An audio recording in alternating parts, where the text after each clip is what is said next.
तदौ भुनक्तु सह वीर्यं करवावहै तेजस्विनावधीतमस्तु मा विद्विषावहै।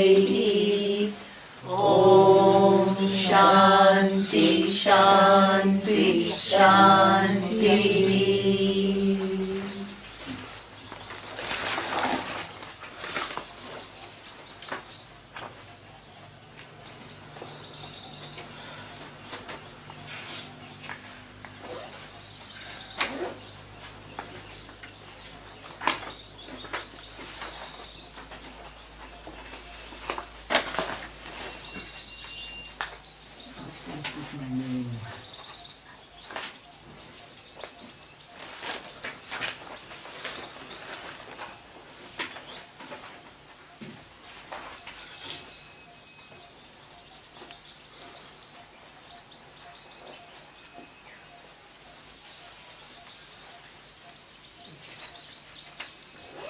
So, a little bit more about Ishvara. Yesterday we said that you go to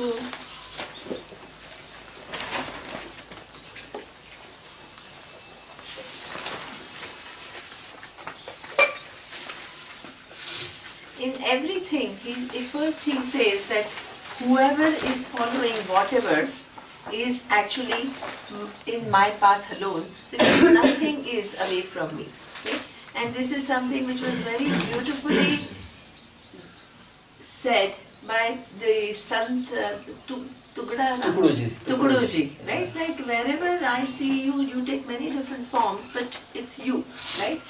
And if it is you, then why is it that only a few people, if all that is here is Ishvara, why only a few people choose to know the true nature of Ishvara through moksha, and the others what? Continue through artha, dharma and kama, which is what we call the partial pursuit of Ishvara. Ishvara from a given standpoint. They are still in the pursuit of Ishvara, but there is a difference. Right? They are not concerned about knowing the entire true nature of Ishvara. They are pursuing one part of Ishvara. It is like few people, okay, blind people, going and touching the elephant. They are describing the elephant. Are they totally wrong? No, because they have a perspective. Okay? And that perspective is not totally wrong, but it is what? A partial perspective. Who is the person who has the total perspective? The person who is not blind and sees the true elephant as it is. Within that true picture, what? The person can validate each one's point of view, because the person understands that this is only seeing it from this perspective. Right? So this is what we call about the person who is searching for moksha. What is the perspective that the person is interested in? The total. The total perspective, right, which is the reality. All the others who are searching for artha and kama, what is their perspective? Partial perspective, like a blind person touching the elephant and saying this is the elephant. Narrow. Right? It's a partial narrow perspective, but it is still within what? Within the thing, right? Within that reality. That is Manushyanam Sahastreshu Kaschit Yadati Siddhaye. Okay. Right? So this is where he says that everybody is in my path. Okay? Now, the other question is, if everybody is in your path, and actually what your satisfaction cannot be until you see the whole. Right? So the mumukshus have realized that until I see the whole, there is no way for me to be satisfied. Right? Now, why does everybody not, because everybody is searching for satisfaction. Right? So why doesn't everybody choose? This is a very common question people ask, right? If Vedanta is a solution, why is everybody not going through Vedanta? if Vedanta is like asking somebody, a psychiatrist, that if all the people who are mentally sick, right, they can be helped with psychiatry, why everybody doesn't Go to a psychiatrist. is asking the same question, right? And what do you think psychiatrists can reply? What is an answer to that question? This is a silly question, right? Because when you ask a silly question, answering that silly question is what? You become silly. You don't answer those questions. Right? So therefore, the thing is, you have to see the value of what psychiatrists can do for you in order for you to go and seek help. Similarly, you have to realize how important is moksha and what is the end to your search. You have to figure it out, and the teacher can help you to figure it out, right? But ultimately it has to be your understanding. This is what Shankarananda was saying. You have to see clearly this fact, because until it is clear to you that there is no other solution to my search, you will not look in that direction, right? So this is when he says, I am everything, but I am hidden for those who choose not to use their free will, right, to understand me. Even if you use your free will to understand, as we saw in the class, like in Kena Upanishad, one person understood totally, one teacher. One person understood totally what the teacher was talking about, and the other person was saying what? Teach me Upanishad. The entire Upanishad was taught, and then the person says, please can you teach me Upanishad? The person did not even realize what was being taught, right? So that means even if you are present, your capacity to absorb things and to grasp ideas accurately, there is a huge variation. Right? And what accounts now, even within the class of Vedanta, there is a whole big range due to, if you can put it in this sattva, rajas, tamas model, what you would say? The seekers would belong to all and also overlapping. Exactly, right? But each seeker has different degrees of what? Sattva, rajas and tamas. Okay? But the teacher has to do the job that the teacher has to help them to move more towards sattva and also show them the reality about themselves, which is what? The reality about you is none of the three gunas. Right? This awareness, does it have gunas? No. Right? So the teacher has two jobs. The teacher has to show you that the ultimate reality about you is that you are free from all gunas. Okay? And at the same time, what? Unless you move, the whole universe is designed in a way by Ishvara that unless you are sattvic, you will not recognize really in true sense that you are free from all gunas. In order to know I am free from all gunas, I first need to move from tamas to rajas to sattva. This is Ishvara's order. Nobody can bypass this order. Why is it making it so difficult? He is making it difficult because the problem is if you have a wrong buddhi and you give wrong meanings to these words, it's dangerous. So he is making sure that you are able to hold this knowledge in its proper light. Very clever. Ishvara is very clever. He says this is the guhyatamam rahasyam. Guhyatamam rahasyam. Rahasyam is a secret, which is a secret of all secrets, this Brahma Vidya. Why? Because every other secret remains a secret until you tell the person. You tell the person, the secret is no longer a secret. Here he says that even if I tell you, you will not get it unless you are ready. That means Ishvara has the last say. He says, you try, how much ever you try. I have the last say. Who gets what knowledge at what time? You can fool the whole world, you can't fool Ishvara.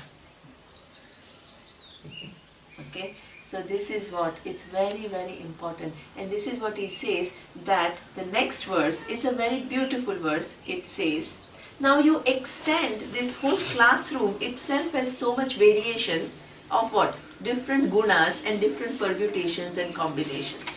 Now you look at the whole world. Okay? And in this whole world, there are so many individuals, and they have what?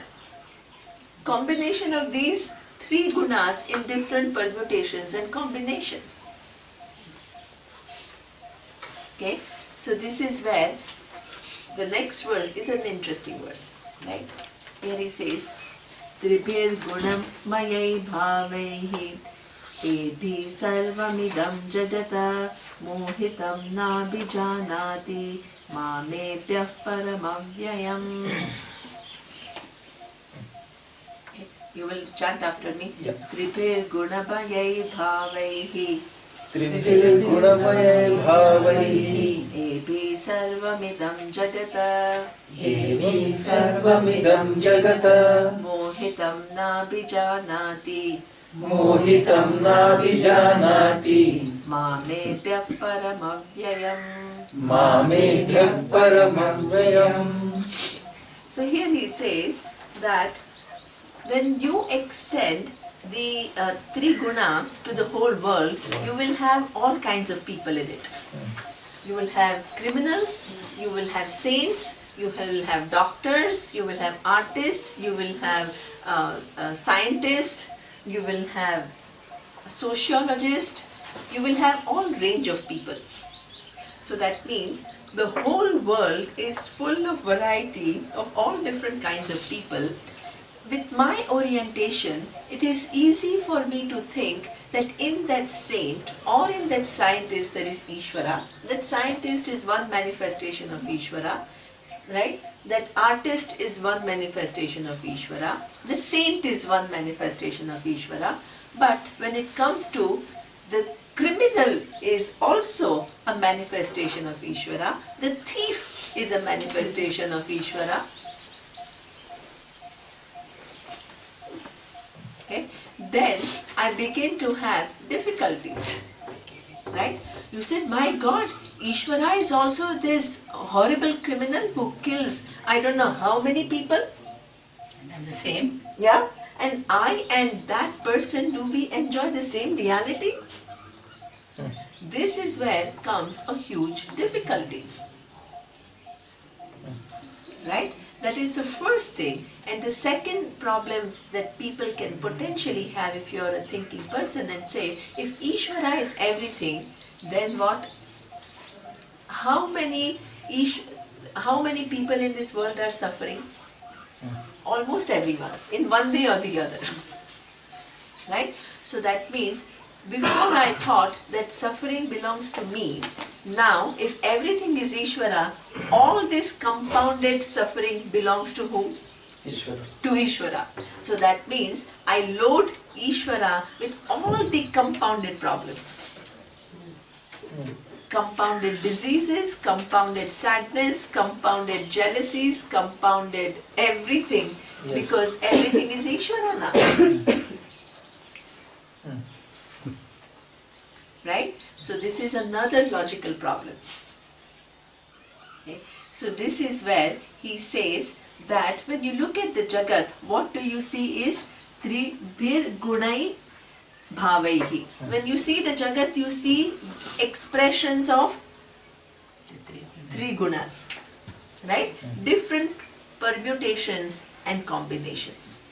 Okay? And here he says, and that is sarvam idam jagat. This entire Jagat, all the forms are different expression of these three gunas. Okay? And he says, what you pay attention to is the differences in gunas. Mohitam, nabhijanati, giving gunas the reality. Here he says, na abhijanati mamebhyah paramav avyayam. Okay, so you only pay attention to guna, you don't see the reality from which these three gunas have come. Right? I am that reality which gives rise to Jagat, brings about three gunas, makes every individual what it is according to their own karma. They all come up with certain disposition with which we come in this world. It is combination of three gunas. Then we make effort during our lifetime. Then we change the combination of gunas. This is what we saw yesterday. The whole attempt is to move from more tamasa to more sattva through bringing about different understanding of things. Okay? So that means I come with a certain capital, right? Then I also engage in the world and acquire new capital. Nothing is fixed. Okay? So that means I try to go and become more sattvic, or I waste that opportunity and I stay where I am, or I even digress sometimes. All these possibilities are there for me. It really depends upon how I choose to live my life. There is no guarantee that I will only go up. You can even go back.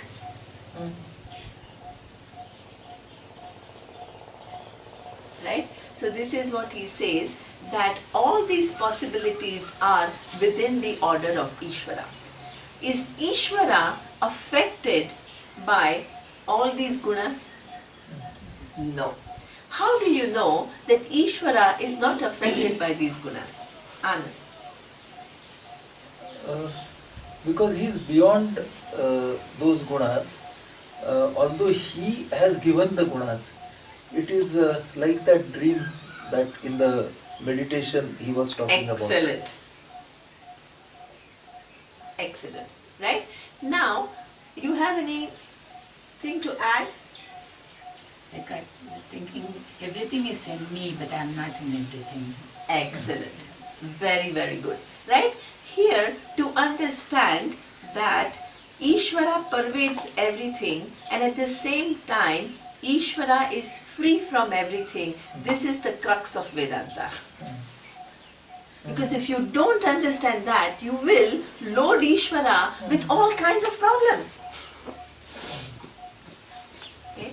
In order to understand this fact, that how you can pervade everything and at the same time be free from it, come back to a simple example of table and wood. Very simple. Whenever the relationship is that of Satyam and Mithya, this is how it is. Right? Your whole big thing of how is it possible, just use the whole teaching methodology, it will show you. To make sure that we are not, creating some models which are totally unrealistic, as Kalaimani was saying, that you can hallucinate, right? Look at the relationship here and now, that the wood is pervading the entire table. While pervading the entire table, wood does not take on the height of the table, the width of the table, the length of the table. It is always free. This is how things are. Okay? Think about, with reference to your own self, okay, you have, let's say, sadness, right? Now that sadness is, where is it? It's one of the emotions that exists in the mind. Okay? Go one step further and ask what gives rise to that emotion of sadness which is so real for you. ticking of neurons. Can you say that the neurons are sad? No. You cannot attribute sadness to neurons. But when neurons tick in a certain way, it does give what? The experience of sadness. So that means every time you go one step into Satyam, the emotion of sadness is mithya. It cannot exist without neurons. Okay. But the neurons are Satyam with reference to that emotion. They are never touched by the experience of sadness. Right? The neurons themselves depend upon atoms. Do atoms have sadness? They never carry anything. Every time you go, whatever is the Satyam, that does not inhere the quality of mithya. It is pervading that mithya, it is free from attributes of mithya.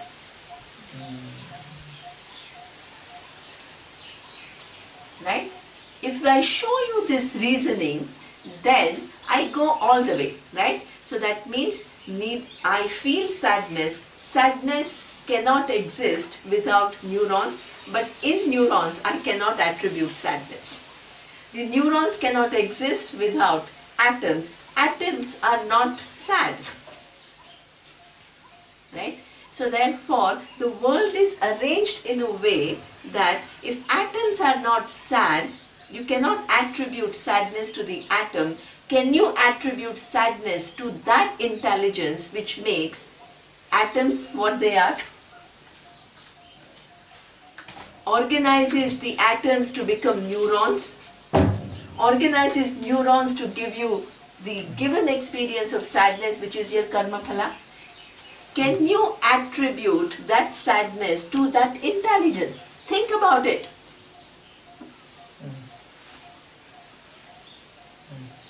So this is where he says that people pay attention to three gunas, different individuals. Different individuals are nothing but cells.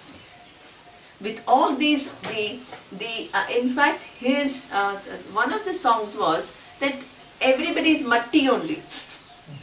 All these people who are great saints and the person who is a criminal is all nothing but cells. In the cells, are there qualities of saint and the criminals? No. And still the cells make Exactly. the saint or the criminal. Absolutely. So Neema, we can say that atom can give sadness. Atoms cannot give sadness. Atom is not sad because like a Very good. Huh. Very good. when with Exactly. the cellular, some of the cellular Yes. configuration Yes. Perfect. it creates the sadness in you. Perfect. So that means that there is this whole intelligence which decides, hey, these cells which are intrinsically free from sadness, how do I arrange them to give happiness to one, sadness to the other? What is that whole coding is what we call Ishvara. This coding. Yeah, this coding is Ishvara. Exactly, Matraman. Without cells, you can't have sadness or happiness. But these cells are free from sadness or happiness. All this, I know you must be following all the stem cell research, and they are trying to, even in the womb, trying to differentiate all this genetic thing. So that is true. But what I am saying is that what they are trying to see is what combination gives rise to what result. Right? And so that is, you think, is according. Because otherwise, if cell was giving, everybody has cells, everybody would equally be happy or sad or whatever. It's not true. The same cells can give very different experiences. There is a whole big design. That intelligence, that whole design is Ishvara. So scientists are trying to study that divine design. Exactly. Yeah. Excellent. Excellent. When scientists are looking into the creation, they are looking into the divine design. When a quantum physicist is looking into how this whole quantum objects, they are looking into divine design. They are little closer, going closer, Closer to the source. understanding. They are going to the source. Yes, the divine design. But the quantum physicist is only looking from the standpoint of how the particles move, right? The astrophysicist is looking at in terms of how the galaxies and stars they move. So they are all looking at different aspects of the divine design. What is a Vedantin doing? They are looking at the totality of that design. Because all these designs would finally lead to that. Whether it is particle or it is mitochondria. Exactly. Please, and I mean these are so important to understand. Otherwise, we don't ask enough questions. You don't ask enough questions. Vedanta will make you ask those questions. This is Vedanta.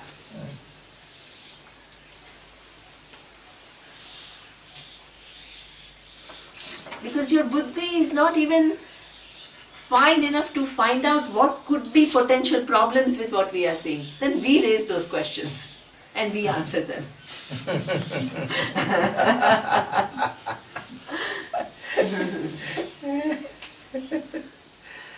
You stay with simple questions. We make those questions very sophisticated.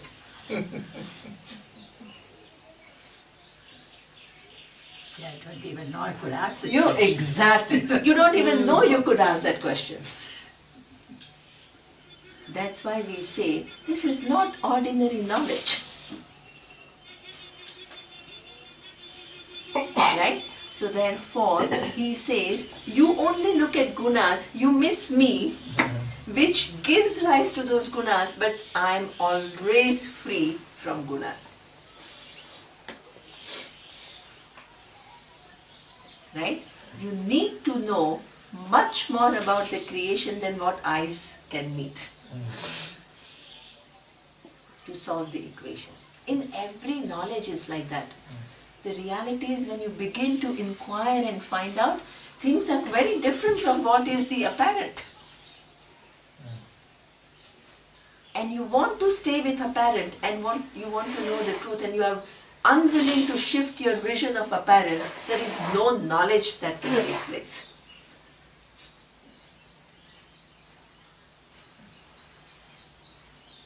I used to think I have an image of Krishna. Yes. If he came in some other form, I won't recognize him. Exactly.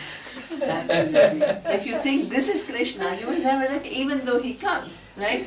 You will not recognize him. Very good. What keeps you from recognizing your own understanding of what Krishna is? No, there are so many Krishnas right now. Exactly. Absolutely. If you shift your drishti, you will see nothing but Krishna. That is the Raja. This is Vedanta. This is what Vedanta will do for you.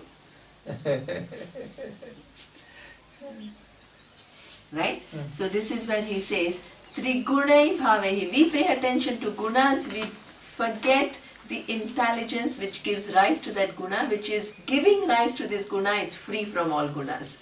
So even though Ishvara is pervading everything, Ishvara is always free. Right? Now, the next verse is very interesting. It's similar to what we had said. Now here, the next verse, Chaturvidha bhajante mam. Chaturvidha bhajante mam. Jana sukruti norjuna. Jana sukriti norjuna. Ato jignasurartharthi. Arto jignasurartharthi. Jnani cha bharatarshabha. Jnani cha bharatarshabha. He says, 4 types of people bhajante mam. They are devoted to me. Okay? And what are these 4 types of people that he is talking about? Okay? He validates all of them. Please understand, we have problem. We go to Ishvara and ask for things. He doesn't have any problem. He said, oh, this is very selfish. He doesn't have a problem with that. He doesn't have a problem. We create problem with that. He says there are 4 people who come to me and they try to relate to me. One is Arti. Arti is the person who is in trouble. Hold that all the time that things are going well, as she was saying, I'm the one, the glory belongs to me. When things don't go right and I'm in trouble and I find that now I can't do anything in this situation, Bhagwan, right? So this is what we call Arti. The person who is in trouble invokes, finds one, is reminded of one's helplessness, okay? And the person goes to some higher force for help. Distress. The person in distress, asking for help. These are the people that relate to me. He doesn't have any problem. He doesn't say, oh, you don't want to know me totally. You are just coming to me at the time of distress. I will not help you. He doesn't say that. He doesn't have problem with that. He says, hey, you come, I will help you. Right? The second is Artharthi. Artharthi is, I want securities in life. I want pleasures in life. I have certain means to get what I want, but I don't call all the shots, so I need your help. Help me. He doesn't have problem with that either. He doesn't say, oh, but why have you, that is very selfish. Why have you come only for that? Doesn't tell you that. Lovely. At least you recognize that there is a force which governs the result of action. You can appeal to it. And you can appeal to this force that itself requires some understanding, partial understanding. Lovely. He doesn't have a problem. He says, okay, you've come, come. I'll tell you this puja. If you want to remove this, I'll give you very targeted interventions to help you to get what you want. Right. Look at the bigness of Ishvara. Unless you are at the first step of the ladder. Exactly. You cannot climb. He understands very clearly. You don't expect everybody to just go and ask for moksha. He understands that there are lots of people who are looking for lots of things. Let them. And you also have to prove themselves. He'll grant you the wish a couple of times so that you go again and again. Right? So therefore, he says, if this is what you are looking for in life, I will help you with it. I don't have any judgment about you. But you are settling for what? A partial Ishvara. Right? Then, who is this? Artharthi. The third one is, he says, Jignasu. The other person, after asking for this and this and this, one day realizes all this is futile. This is what Shankarananda was saying. You have to understand that what you are searching for and where you are searching, there is no solution. You have to recognize. Jignasu is the one who recognizes that where I am searching, the direction in which I am searching, what? My happiness through artha, my happiness through kama is not going to give me the final satisfaction. Then, that is, as he says, you climb the ladder. First you need to satisfy some needs of yours. Like how Swamiji told me that you need nourishment before you want to study Vedanta. Don't abort that process. If you think that you are no good, you will not understand your limitlessness. You need to feel relatively good about yourself. And for that relative good, you need nourishment in the world. You need a sense of accomplishment. You need a sense of certain happiness. You need to feel that you are, what? Creating some legacy, leaving behind. You need to nurture yourself with all of this. You can't ignore it. Okay? But once that nurturing has taken place, you recognize the limitation of that natural process, elegant process. Okay? Then you naturally become a jignasu. Then the nature of your desires, evolve over a period of time. No forced. As Matra Ben says, prayatna shaithilya. You naturally take the person without any struggle and I want to get there and I want to be the highest. Hey, people are where they are. You help them to move forward. You don't force. And that only That help them. wherever exactly. Wherever they Yeah, are, exactly. at that point you help them. When anybody goes to her, Matra Ben, she doesn't say, this is the final thing and you are so below, right? So I will, I will tell you to teach this final thing. What does she do? Tries to identify where that person is, even though her knowledge is what? The entire spectrum.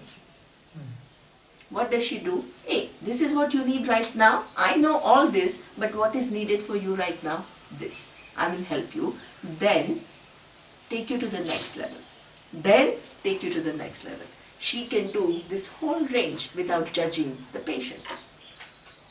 This is Ishvara, with reference to the whole creation. Right? If you become a jignasu, person who wants to know the nature of this Ishvara, what will Ishvara do? Will help you. Help that person too. Right? How does the person who wants to know the truth of Ishvara is helped? Connecting to the teachers. How will you know the truth otherwise? You just do, Ishvara, show me yourself, show me yourself. He's actually showing himself all the time. He can't show himself more because all that is here is Ishvara.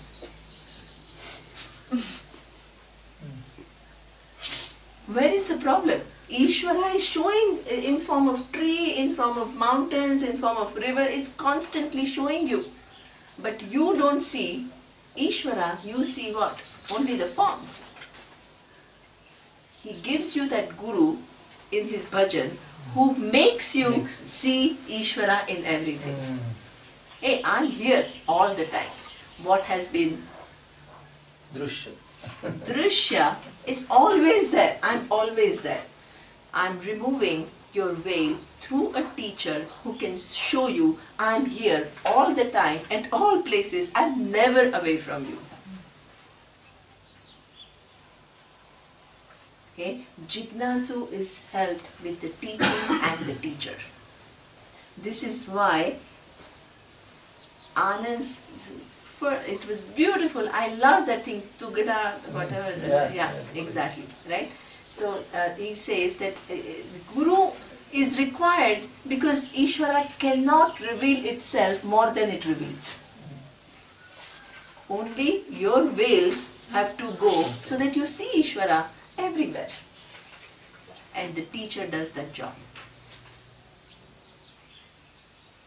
Right? So this is where Jignasu is helped with the teaching and knowledge. Then you think that that's all. He says, even Jnani, the person who has used the teaching and the words of the teacher also continues to be my bhakta. Jnani, the fourth one. Please don't think that once the person understands the reality of the whole universe, what? The person throws away Ishvara. There is no throwing away of Ishvara. You can't throw away Ishvara, where will you throw?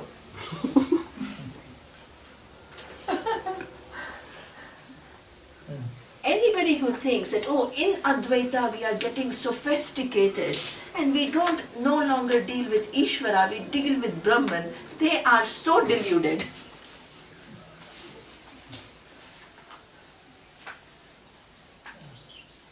Ultimately they are the same, no? Exactly. So that means, what does Jnani know? Very good. Right? Jnani knows something which is the last thing of Advaita that you have to understand. I wanted to cover this part before Anand leaves. Okay? This part of Vedanta is what we call the final equation. Okay? The final equation is now bring back what all we have learnt. Again, that helping to solve the equation, the teaching reminds you what you have not solved. You don't even realize that you have not solved. Right? On one hand, when you did the inquiry about the nature of I, where did you come to? Where did you come to? What is your nature? Awareness. Exactly. Satyam, Jnanam, Anantam, Brahma. That's where you came to. You Correct. remember Correct. the first, second class? Correct. So that means you are awareness. Then you looked into the whole creation and you said all that is here is Ishvara. And how did you define Ishvara? We first came to the concept level from what we saw. Then we said that there is a concept and there is an awareness. Out of them, which is the dependent reality, which is the independent reality. Okay. And then we said that to the awareness, which is independent. Excellent. This is perfect, Anand. This was all done with reference to I. I. Right? Perfect. Perfect logic. Okay. Now we are shifting a little bit and we are saying when we talked about the whole universe, okay, we did talk about what? Ishvara is all the laws, the maker, the material. We saw all that, right? And how did we define Ishvara? The dynamic systems that are running from time immemorial.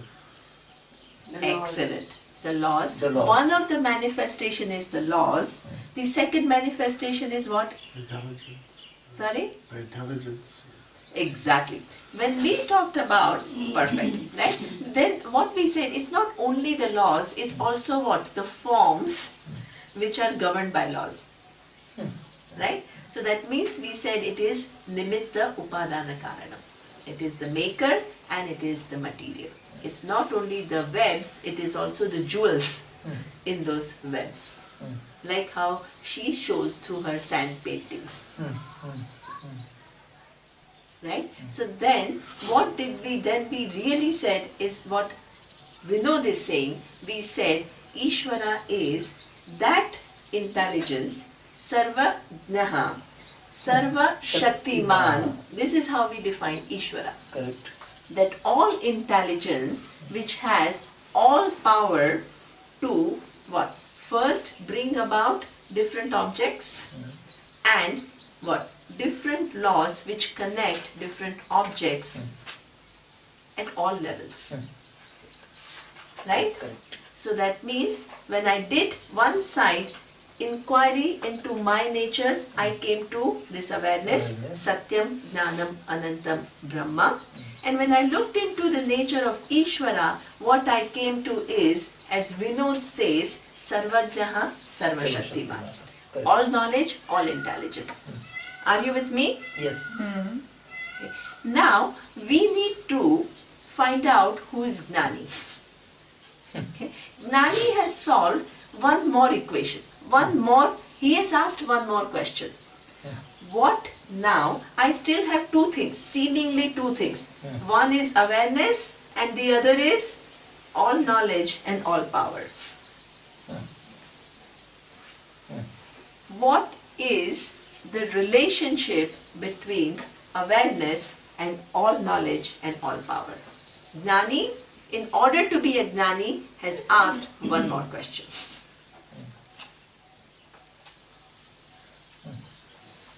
And what is that relationship? Are there two things? One is you, Satyam, Jnanam, Anantam, Brahma, and the second is what? Sarvajna, Sarvashaktiman, Ishvara.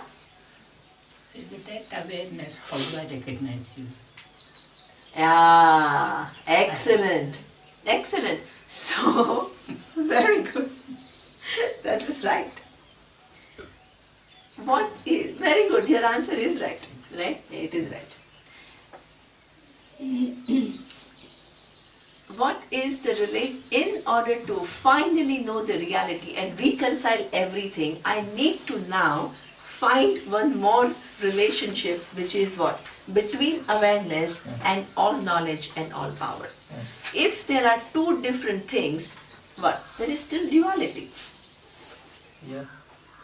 right? Here, what we are saying is, if we are saying basically all that is here is one, then there has to be some solution to this equation where it all resolves in one. She has the answer. Okay?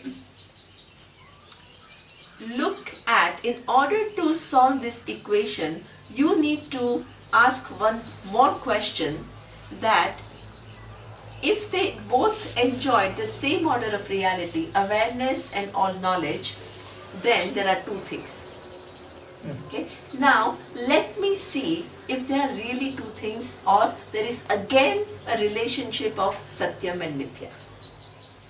Means the dependent and There is independent. a dependent and independent. In order to solve that equation, I say, my little intelligence, come back to yourself. My little intelligence and awareness, what is the relationship? Can my little intelligence exist without the presence of awareness? No. Right? Now, you postulate, instead of little intelligence, all intelligence. Okay. And say, can all intelligence exist without awareness? No. No. Ah. Right? Does awareness need intelligence for it to exist? No. No. Perfect. The final equation is solved. Say it again.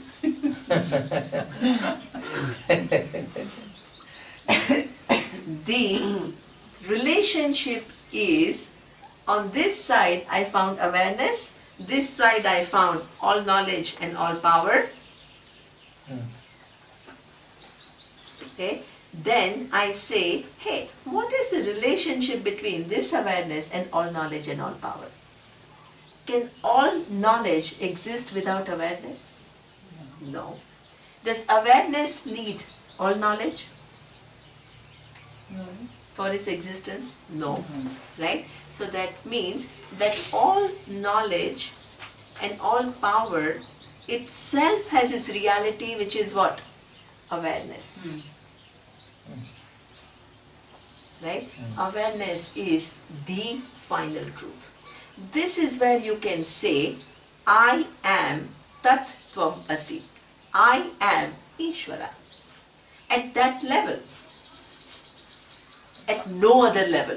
Atma and Paramatma. Paramatma are one.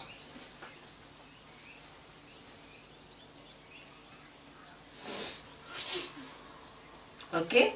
This is where, which was the last sentence of that Tugadaram. First he says, all that is here is Ishvara. Then in the last sentence he includes himself, saying that between you and me there is no difference.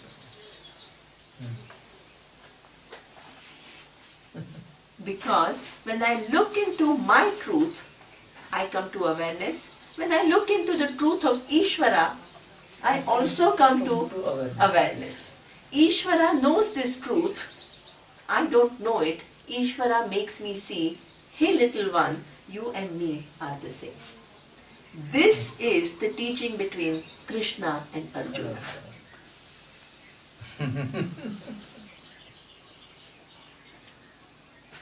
Wow. Simple empirical example to make you understand. Okay? A wave feels very isolated because what? The wave thinks that it has very little existence. The shore is coming, right? It's going to be extinct soon, right?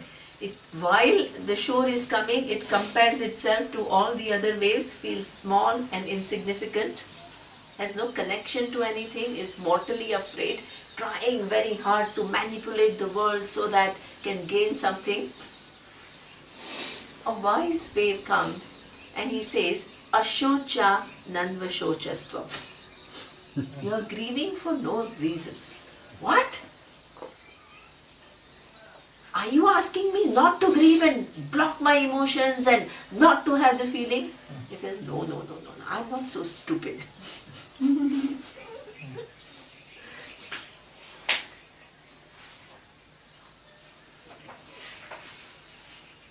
Look at the reality a little bit differently. Okay. Look at what exactly this wave is a form. Look at the forms are many waves. Look at now the content of the form. What will you find? Same water. So that means all the waves that you think are different from you are nothing but different forms of one content, which is water. True? Our waves say, I never thought about things like that. Right? Now, okay, I understand that all these forms which are waves are nothing but water, but where did all these waves come from? I still have a question. Then the wave is introduced to another entity, ocean. That's an entity.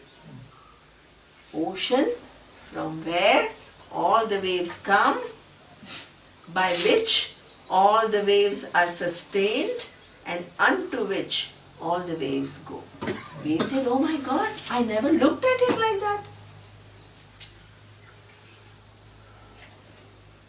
I never even thought that there was this. I always wondered who is the one who created me, and I always imagined it was somewhere out there, away from me. I never understood that every wave is pervaded by the ocean. Now I see it. The wave now has what we call self-growth, where it sees itself as connected to every other wave and also connected to the ocean, which is a very fundamental relationship, because it's the ocean which brings about all these different connections. I don't decide. Okay.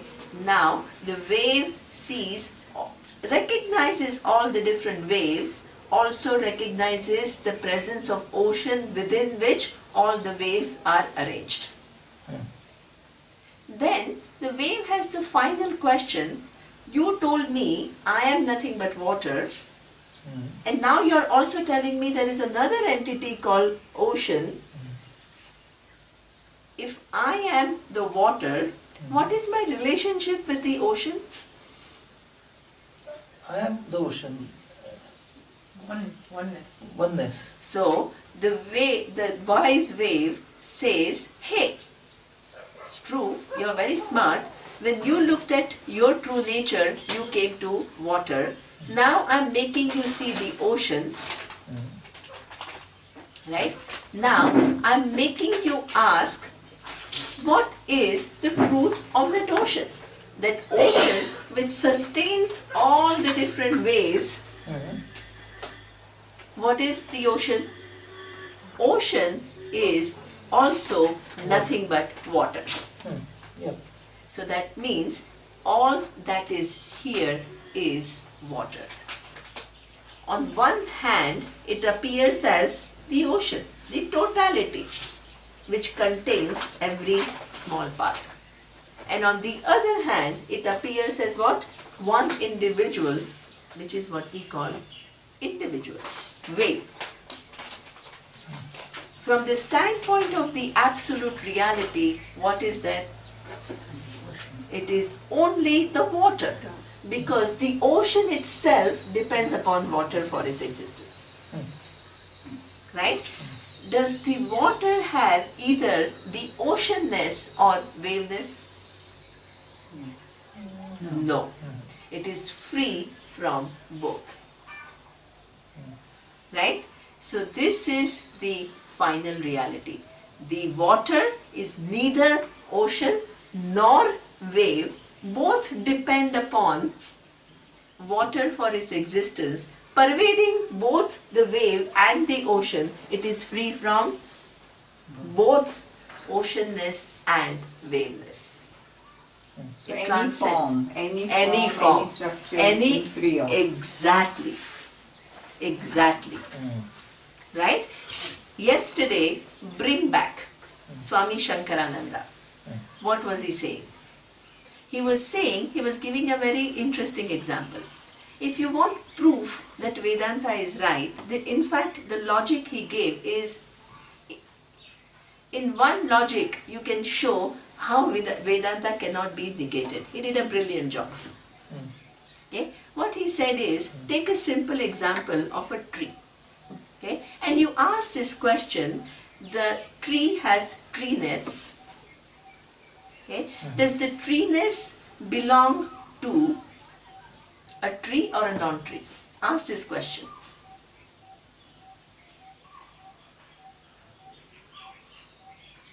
Think about it.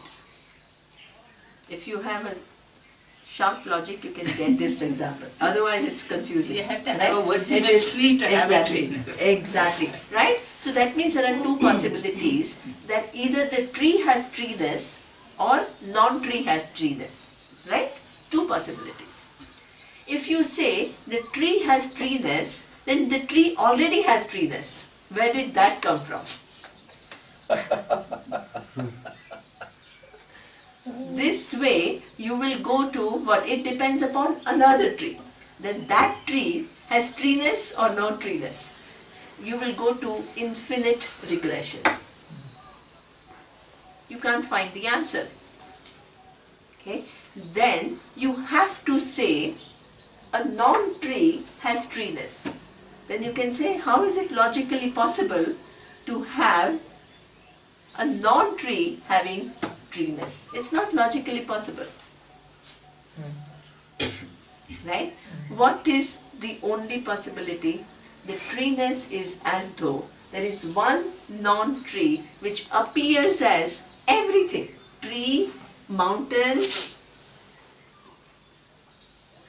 rivers, living beings, everything, right? It as though has all these three gunas, different permutations and combinations which give to different forms, itself is free from everything.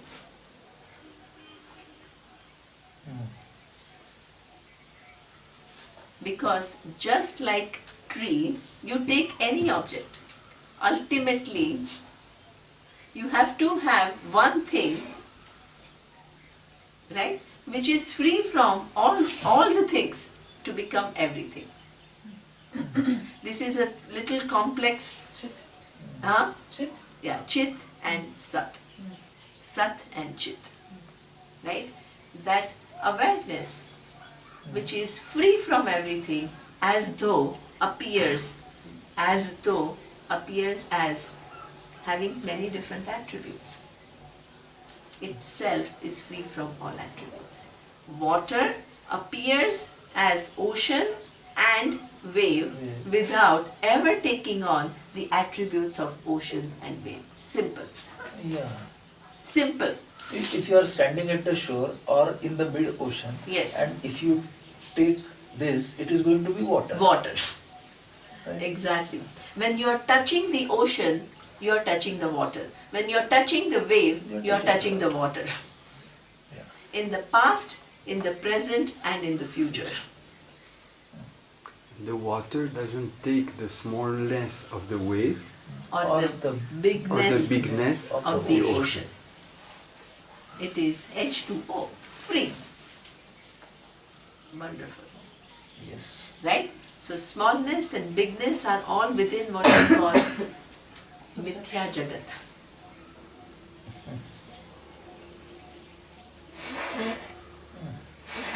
Right? Now, please don't think, some people when they don't understand Vedanta properly, the Gnani is not saying, now I have understood I am higher than Ishvara. He is saying, Ishvara Ishvara is making a statement, there are 4 kind of devotees who are relating to me. Understand this verse. A Gnani is also my devotee. Yeah. Gnani is not saying, hey Ishvara, now I've understood I'm higher than you. That is stupid. You are not higher. That's a nice word, Nitya Yukta. Exactly. In fact, the whole knowledge from the wave to water, who has brought you? Ishvara's grace. This particular reality is unknown to you. There is a veil of ignorance for you, but for whom there is no veil of ignorance? For Ishvara. When you are searching for the answers, who provides you with the teacher and the text? Ishvara. Sarvajnaha Sarvashaktiman Ishvara.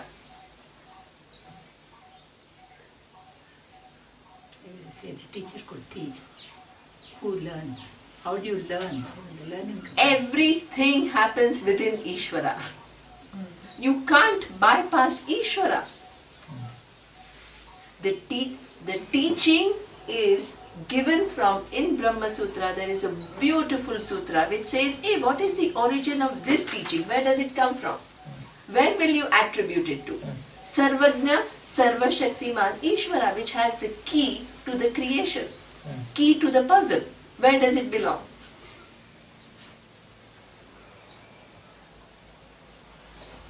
Ishvara is not confused about the reality. Ocean knows, the Sarvajna Sarvashaktiman always knows I am awareness. This is why he says, pervading everything, I am free.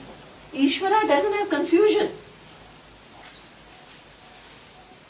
You have confusion. Ishvara is teaching you that, hey, I'll remove your confusion. In fact, you and me are one. The possibility to learn comes from Ishvara. The teacher is provided by Ishvara. The whole pursuit requires grace of Ishvara. When, who will understand what is not in your hand. We all want to become Jnanis tomorrow, or today, or at the end of this retreat, or on the first day of the retreat. You choose.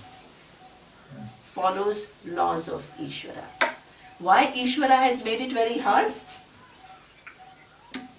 What? You have to deserve to get what you want. It doesn't just come. In everything in life, not only this knowledge. Who decides who deserves what? Ishvara's orders. You can never bypass order of Ishvara.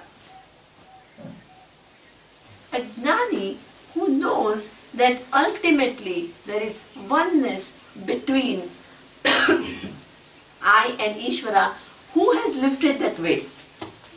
Ishvara's order. You need Ishvara's order.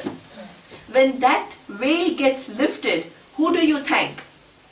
Ishvara. There is a beautiful verse of Mirabai. She says, I saw this Bhavasagar sab sukh gaya hai, jarur nahi mujhe taradan ki. I felt that I was in this big sea of samsara. And it seemed so difficult to cross because it was fraught with all kinds of difficulties. Then the teaching came, I don't even see the samsara, I see only you. Yeah. I don't even need to cross anything because all that is here is you. And whose grace you had? His grace. His grace. To see that all that is here is you and I have a total identity with you. Ishvara's grace all the way. A Gnani is not this person who will be non-grateful or act irresponsibly. Why?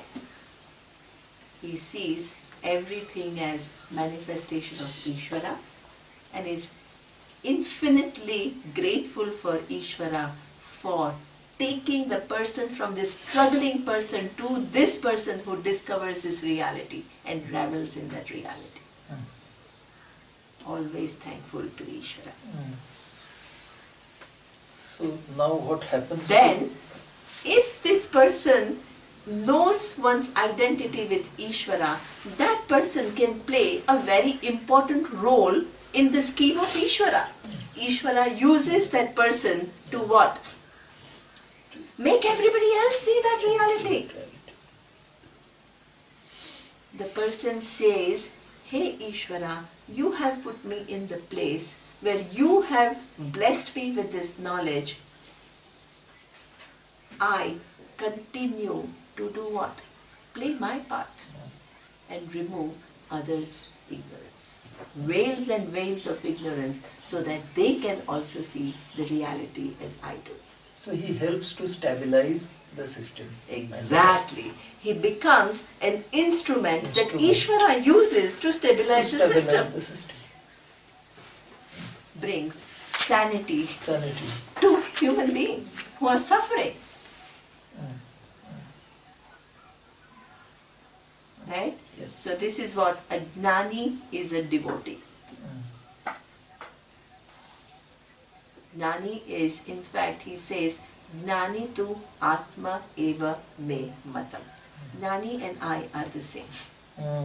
He is very loved by me because he has used the free will to the highest extent possible to know me exactly as I am, and I have blessed him because the person has also made an effort to know me, prepare oneself to become eligible for this knowledge. Right? Now, so what happens to the wise wave? the wise wave makes every other wave who's struggling, tries to make them wise. Yeah, and then I think the shore becomes a destination for now, for this wave, this time. The wise wave understands I'm water, So who never gets destroyed. The forms keep changing. so for this wave, this time, this wave, shore. exactly. But where is the question of a destination if wave and the ocean are the same? No, I'm saying the wave going to the shore. That will happen. That will happen. Because That will continue that to is the happen. empirical reality. Empirical reality. Like the Jnani who will continue. But the way it will be perceived. It's different. He's a wise. If I want At the continue. empirical level. Empirical level it will continue. As I said, prarabdha karma remains. Yes. Simple. Simple. Yes, very nice. Yes? Yes. So now we will look at now we will take the Photo. yeah. Now we will just finish the next few verses in the next class because everything, the entire equation is over. Also the growth part is over. Now we can move quite fast. Right? So are you finishing this class now? No, in the next class. No. this class class is finished finished. now. So please group photo after this. Om Purnamada Purnamidam Purnat Purnamudachyate Purnasya Purnamadaya Purnameva Vashishyate Om Shanti Shanti Shanti Om Shri Gurubhyo Namaha Hari